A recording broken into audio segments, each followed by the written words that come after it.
हम इनको कहते हैं हमारे बाल सफ़ेद बेशक हो गए लेकिन खून हमारा लाल है। मंजिल उन्हीं को मिलेगी जिनके कदमों में जान होगी।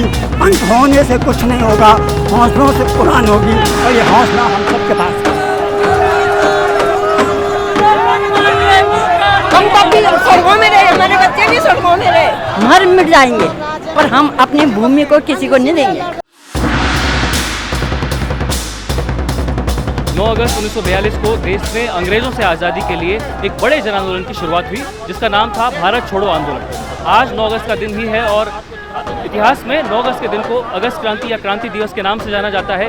और आज की तारीख जो है 9 अगस्त 2023 को आज उत्तराखंड राज्य आंदोलनकारी मंच द्वारा मुख्यमंत्री आवास का घेराव करने का एक कॉल बुलाया गया है, जिसे उत्तराखंड युवा बेरोजगार संगठन, यूएसएफ, यूकेडी और पहाड़ी स्वाभिमान सेना नाम के तमाम संगठनों ने अपना समर्थन दिया है।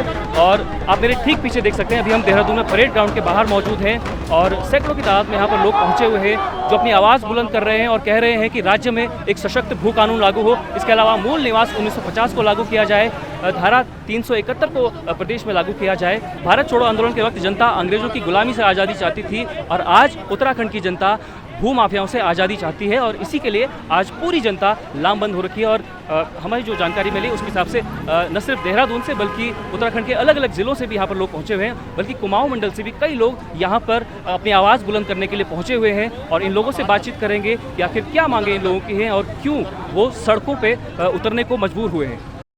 सर, भू कानून और मूल निवास 1950 की बात आप लोग कर रहे हैं, क्यों जरूरी लगता है आपको कि मांगे पूरी होनी चाहिए? अगर भू कानून और मूल निवास लागू नहीं तो उत्तराखंड के लोगों की जमीन चले जाएगी। बाहर के लोगों ने बहुत जमीनें खरीद ली, हमारे बच्चों को यहाँ पे कोई सरकारी नौकरी नहीं, हमारे बच्चे बाहर है, बाहर वालों को यहाँ सरकारी नौकरी मिल रही है। हमारे आने वाली पीढ़ी एक दिन जमीन के लिए तरसेगी, हमारा उस पर अधिकार नहीं रहेगा और हम बाहर के लोग। आज यहाँ पे से भी स्थायी निवास है, यहाँ के मूल निवासियों के लिए भी और जो बाहर से आ रहे हैं उनके लिए भी, इसलिए हम चाहते हैं कि मूल निवास 1950 लागू हो। बिल्कुल नहीं जाए बाहर के लोग यहाँ, हमारे लोग सड़कों में इधर उधर है, किरायों में बाहर वालों ने पूरा पहाड़ खरीद लिया। पूरा उत्तराखंड के लिए सम्मान का चिन्ह बन गया देहरादून के अंदर जमीन होना। क्या ऐसा उत्तराखंड का सपना हमने देखा था? नीचे से आया हुआ यूपी से आ रहा, बिहार से, उसके पास भी स्थायी है, हम लोग के पास भी स्थायी है, तो हम कहाँ अलग हुए उनसे? आप ये बताइए ना, हम तो फिर ज्यादा बेटर उत्तर प्रदेश में थे जब वही स्थिति होनी थी। लेकिन जो भी बचा हुआ उत्तराखंड है, जमीन है, उन्हें बचाने के लिए अविलंब लागू किया जाना और सख्त कानून बनाना बहुत जरूरी है। यहाँ पे मूल निवास और भू कानून जो यहाँ के नौजवान बच्चे आज जो सड़क पे आ गए हैं, ये इनका अधिकार छीन लिया गया है और बाहर का माफिया यहाँ पे आके हमारे भू कानून की आड़ में इस तरह से एक माफिया काम कर रहा है कि हमारा नौजवान हर चीज से वंचित हो गया है। और आज फिर से देहरादून के अंदर भूमाफिया, जैद रफी अंसारी जैसे भूमाफिया, जिनको भाजपा कांग्रेस दोनों का संरक्षण प्राप्त है, भूमाफिया और यहाँ पर जो राजनीतिक रोटियां सेक रहे उनको हम होने नहीं देंगे। कुछ लोग कह रहे हैं कि बाहर से जो इंडस्ट्रियलिस्ट आएंगे वो यहाँ पर उद्योग लगाएंगे और उस उद्योग से उत्तराखंड के युवाओं को रोजगार मिलेगा। ये पूरे हिमालयी राज्य में कोई ऐसा राज्य बता दीजिए कि जहाँ इंडस्ट्री नहीं लगी हुई है, जहाँ उनका भू कानून काम नहीं कर रहा है। सब जगह भू कानून में अंदर सारी चीजें क्लाउज होते हैं, उसमें सारे धाराएं होती हैं उसके अंतर्गत। हम ये चाहते हैं कि कोई भी इंडस्ट्री लगे लेकिन उसका लीज होती है। जो गवर्नमेंट ने अपना लैंड बैंक ही नहीं बना रखा है यहाँ पे, गवर्नमेंट ने कितना उस पर काम किया बताए? हमारी चकबंदी जो है कब से नहीं हुई है, हमारी बंदोबस्ती, चकबंदी तो बहुत बात की बात है, बंदोबस्ती नहीं हो रखी हमारी 1962 से। हमको यहाँ पर अडानी अंबानी से ज्यादा हम चाहते हैं यहाँ पर यहाँ का लोकल व्यक्ति, यहाँ के लोकल जो कोऑपरेटिव्स हैं, लोकल हमारी जो संस्थाएं हैं वो यहाँ पर काम करें ना। लोगों के 5 गाँव का क्लस्टर मिलकर एक कोऑपरेटिव क्यों नहीं बना सकता और वो क्यों नहीं अपना प्रोडक्ट बेच सकता और सरकार क्यों नहीं उसको अच्छा लोन दे सकती है और सरकार क्यों नहीं उस कोऑपरेटिव जो होगा उससे जॉब क्रिएट कर सकती है? उनको अपने आप को नंगा भूखा क्यों दिखाना है? आप जब उस तरीके से कर सकते हैं तो आप इस तरीके से क्यों कर रहे हैं? आप क्यों ट्रिकल डाउन इकोनॉमिक्स की तरफ जा रहे हैं कि एक पूंजीपति बहुत ज़्यादा पैसा कमाएगा और उसके बाद जो है इस तरीके से बूंद बूंद कर हमारे लोगों को जो है वो देगा, नौकरियां देगा? क्या हम इतने भिखारी हैं? देखिए, भू कानून में जितनी भी लूपहोल निकाली गई हैं वो इंडस्ट्रियलिस्ट के नाम पर ही निकाली गई हैं और इंडस्ट्रीज नहीं आई, लेकिन अपने चहेतों को इंडस्ट्री लाने के नाम पर जमीनें दी गई हैं, उसी का विरोध है ये। अगर कहीं कोई स्ट्रेटेजिक इंडस्ट्री होगी उसके लिए तो प्रावधान हो सकते हैं। उत्तराखंड के युवा जिस कल से डांस कर रहे हैं, ब्लॉगिंग कर रहे हैं, उत्तराखंड के नाम पे वोट ले, मतलब अपना इन्फ्लुएंस कर रहे हैं, अपना मतलब अपनी टीम बना रहे हैं, अपने इंस्टाग्राम यूट्यूब ये कर रहे हैं, पर आज यहाँ पे आपको एक इन्फ्लुएंसर नहीं दिखेगा। सर ये बात मुझे बहुत बुरी लगी, यहाँ युवा नहीं दिखेंगे। हम तब भी सड़कों में रहे, हमारे बच्चे भी सड़कों में रहे, हमारे बच्चे भी मेरे बेटा 1.5 साल का था तब, हम सड़कों में रहे, हमारे बच्चों ने सड़कों में खाना खाया। हम दिल्ली में हम बंद रहे दिल्ली में, लेकिन हमें वो सुविधाएं नहीं मिली। क्षेत्रीय दलों की कितनी कमी लगती है आपको? क्षेत्रीय दल ही तो सबसे बड़े दोगले हैं, और कौन है फिर?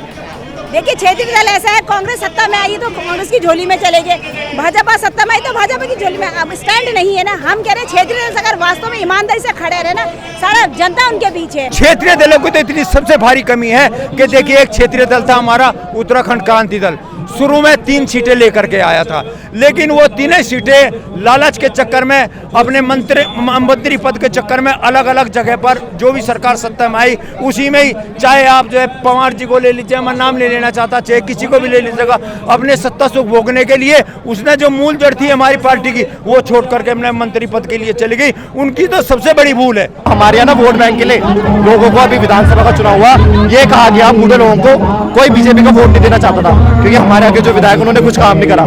इन लोगों ने क्या बोला कि अगर तुमने वोट नहीं दिया मोदी तुम्हारा राशन कर देगा, लोगों ने डर के मारे वोट दिया है। मोदी के नाम पे ये वोट लेना छोड़ दो, मैं तो ये कहना चाहूंगा उत्तराखंड वालों को। और उत्तराखंड की अगर भूमि को बचाना है तो इसकी ओनरशिप किसके पास होगी, इसको जानना जरूरी है। ओनरशिप अगर कॉर्पोरेट के पास होगी तो you can not save the property. Ownership अगर आप इंश्योर करेंगे कि लोगों के पास रहे तभी जमीन बचेगी। हमारी लड़ाई किसी हिंदू मुसलमान के खिलाफ नहीं है, हमारी उस लड़ाई उसके खिलाफ है कि मूल निवास सही है। हमारे जो हम उत्तराखंड के मूल निवासी है, हम पढ़े यहाँ, हमारे बाप दादा पूरा सारे उत्तराखंड में रहे, हम गढ़वाली कुमाऊनी लोग, हम पहाड़ी लोग, हमें स्थायी निवास दे दिया उन्होंने उत्तराखंड में। हमें तो मूल निवास चाहिए, हम इसलिए ताकि हमें यहाँ पे किसी भी सरकारी हो या प्राइवेट हो नौकरी में हमें जरा आरक्षण मिले। अब यहाँ 10-15 साल रह रहे हैं लोग, उन्हें भी स्थायी निवास दे दे रहे हैं, वो भी उसमें कम्पीट कर रहे हैं, हम भी कम्पीट कर रहे हैं, और वो लोग ही है। आप यहाँ के किसी भी बड़े बड़े ऑफिसर देख लो, सारे बाहर के मिलेंगे, नेता बाहर के मिलेंगे। अगर हिमाचल के तर्ज पे भू कानून होगा तो हमारा जो नौजवान बच्चा है वो बाहर नहीं जाएगा, उसको यहीं रोजगार होगा, वो उसकी शैक्षिक शिक्षा के आधार पे उसको नौकरी दी जाएगी। आज आप एम्स में देख लीजिए, क्या हमारा बच्चा ये इस काबिल नहीं, राजस्थान का 700 आदमियों को वहाँ पे अपॉइंटमेंट नहीं मिला। क्यों और क्या कैसे? क्योंकि कोई नियम ही नहीं है, कोई व्यवस्था ही नहीं है। उत्तर प्रदेश में मुझे मूल निवास मिलता था और मेरा राज्य क्यों नहीं, मुझे मूल निवास नहीं मिल रहा है। जब मेरा मूल निवासी नहीं होगा तो जो समूह ग की जो भर्ती होनी है, तमाम जो सब्सिडियां मिलनी है, जो हमारे जो है उद्योगों में जो हमें 70% हमारा जो नौकरी के लिए जो हमारा वो था पहली प्राथमिकता थी, हम उन सब चीज़ों से दूर होते चले गए।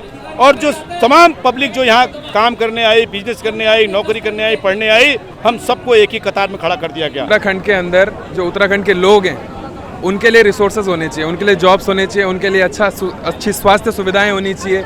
ये सारी ये रोटी कपड़ा मकान स्वास्थ्य ये बेसिक चीज़ें उनके लिए होनी चाहिए।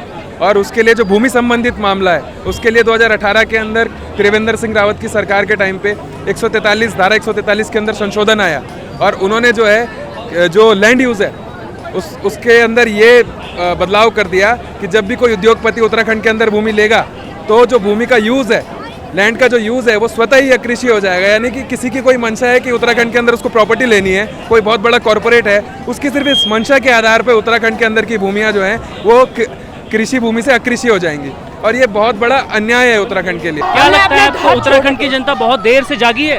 आज सिर्फ एक ट्रेलर सा था कि उत्तराखंड की सरकारों को दिखाने के लिए कि भू कानून मूल निवास की मांग को आप हल्के में नहीं ले सकते और अब धीरे धीरे पूरे प्रदेश के गाँवों में, जिलों में उत्तराखंड और भू कानून और मूल निवास की मांग को और भी तेज किया जाएगा। अभी जिस तरीके से उत्तराखंड राज्य की लड़ाई लड़ी गई थी, जिस दिन हम उस तर्ज पे काम करने लग जाएंगे, ये केवल एक सामान्य संदेश देहरादून से हमने अपील करी थी। उस अपील का ये आप देखिए कि ऐसे ऐसे बुजुर्ग महिलाएं, इन्होंने घर में आराम करना था, इनके बहू बेटा इनकी सेवा कर रहे हैं, इन्हें किसी चीज़ की कमी नहीं है, लेकिन ये इस प्रदेश की भलाई के लिए, क्योंकि इन्होंने उस राज्य के उसमें आहुति प्रदान करी है, इनका यहाँ क्या काम है?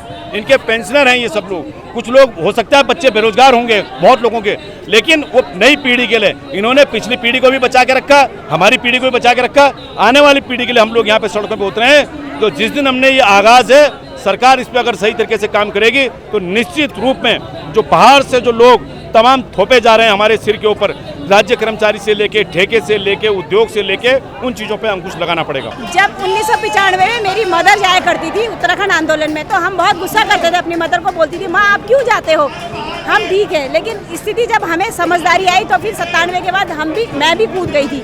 97 जब मैं भी कूद तो मुझे वास्तव आज स्थिति देखिए ना, पहले मेरी माँ ने लड़ा राज्य, आज मैं अपने बच्चों के लिए मैं फिर दोबारा सड़कों में, तो कहाँ हम भिन्न हुए फिर। हमें तो सरकार से यही मांगे कि हमें यहाँ का मूल निवासी होना चाहिए।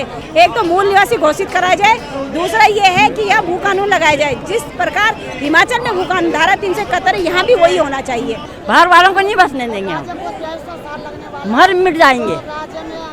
जहाँ हमने अपना संघर्ष किया, हमारी पेंशन नहीं लगे, मारो लाद उसको, पर हम अपनी भूमि को किसी को नहीं देंगे। आज की मैन पावर, आज की मातृ शक्ति, आज की युवा शक्ति आपको बता देगी कि अगर ये सरकार आज भी इस भीड़ को देख करके नहीं चलती तो आगे आने वाला दिन जो ये कहते हैं ना कि सूर्य की ओर से सूरज निकलेगा, संघर्ष जारी रखो समय बदलेगा। तो साथियों समय बदलने वाला है। पिछले साल प्रदेश में भू कानून लागू करने के लेकर प्रदेश की जनता ने और प्रदेश के युवा खासतौर पर काफ़ी धरने प्रदर्शन किए और सड़कों पर प्रदेश का युवा उतरा, प्रदेश की पूरी जनता उतरी। और इस मुद्दे में एक और मुद्दा पिछले कुछ दिनों से शामिल हो चुका है, वो ये है कि उत्तराखंड में मूल निवास 1950 लागू किया जाए। आज 9 अगस्त था, आज के दिन को क्रांति दिवस के रूप में भी मनाया जाता है और आज के एक कॉल बुलाया गया था उत्तराखंड राज्य आंदोलनकारी मंच द्वारा, जिसे तमाम अन्य संगठनों का समर्थन भी प्राप्त था। जिस तरह का आक्रोश आपने देखा उससे आपको लग ही गया होगा कि ये मुद्दा कितना गंभीर है। भू कानून और मूल निवास उत्तराखंड में लागू होना चाहिए या नहीं होना चाहिए, इस पर आपकी क्या राय है कमेंट करके हमें बता सकते हैं। जुड़े रहिए 12 मासा के साथ। शुक्रिया। बोला का गजाड़ा छा तुम लोग,